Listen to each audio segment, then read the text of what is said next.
I completely forgot about this video. This is one exhausted freelance performer, self-employed dancer, and online coach at the peak of her busiest part of the year, or at least one of the busiest, and that was Christmas. So this is mid-December, coming up to Christmas. I'm absolutely dragging myself out of bed, early hours, getting my makeup on, trying to gear myself up for the day. And I remember putting my camera on thinking, if I film this, it's gonna make me get through it with a smile on my face and just get myself out the door. But I can tell you, I was very tired behind these eyes and needed my sleep.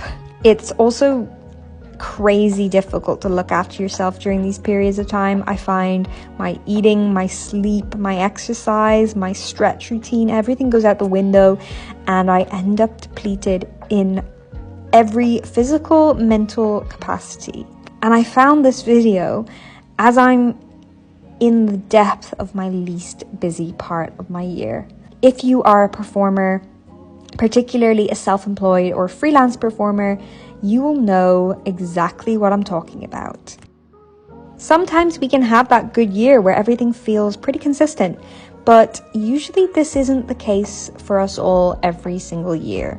The stark contrast between the busy periods of our year and the least busy times is pretty hard to take and can be pretty unnerving physically and mentally. I feel like this is a bit of a failing for a lot of training facilities to not teach us about the ups and downs a little bit more clearly in the industry. This isn't me blaming schools or any sort of vocational training facilities, but it definitely does make me wonder why there is this disconnect. I fear that oftentimes when you're not in the industry and you're teaching, you can lose sight of just how difficult that these elements can be. That's why I really try to ensure that I take my performing experience into the classroom with me, and I try to pass it on to as many students as I can, knowing that it is completely normal to find those periods of time where there's not a lot going on and the industry seems pretty dead. That is something you have to learn to experience and manage. Unfortunately, we all often lose sight of the fact that we're all going through this together and we all know that feeling.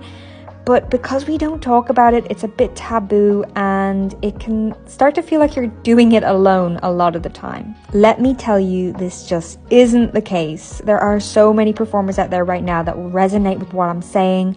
They might not have that side job to bring in supplementary income. You might be really stressed about your finances right now. You might have to take on that second job to help you through this period before those next auditions come in and other bits of performance work, or that next longer contract comes along. Know that this is okay. This is completely what most performers will go through at some point in their career. Don't panic. Remember why you're doing this and what you want out of your career. Don't just scramble, and know that it's okay to take that rest if you need it. If you have that financial support, you deserve the rest and to lean back on that side job. You got this.